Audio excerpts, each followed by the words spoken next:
Breaking news చూస్తున్నాం. సినీ నటుడు Allu Arjun bail petition పై విచారణను నాంపల్లి కోర్టు సోమవారానికి వాయిదా వేసింది. సంధ్యా థియేటర్ తొక్కిసలాట ఘటనలో పోలీసులు ఇటీవల ఆయన్ను అరెస్ట్ చేసిన విషయం తెలిసిందే. హైకోర్టు మధ్యంతర బెయిల్ మంజూరు చేయడంతో ఆయన జైలు నుంచి విడుదలయ్యారు. మరోవైపు నాంపల్లి న్యాయస్థానం విధించిన 14 రోజుల జ్యుడిషియల్ రిమాండ్ నేటితో ముగిసింది.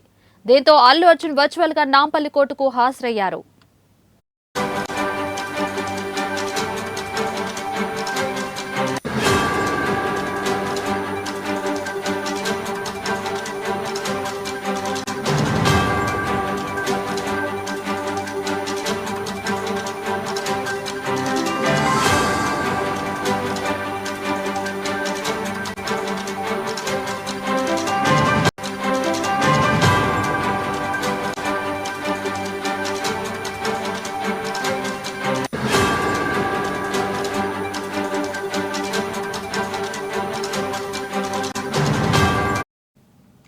నాంపల్లి కోర్టుకు నేరుగా వెళ్లాల్సి ఉండగా ఆన్లైన్ ద్వారా హాజరవుతారని ఆయన తరపు న్యాయవాదులు కోర్టును కోరారు.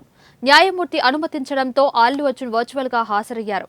హైకోర్టు మంజూరు చేసిన విషయాన్ని న్యాయవాదులు నాంపల్లి కోర్టుకు తెలిపారు.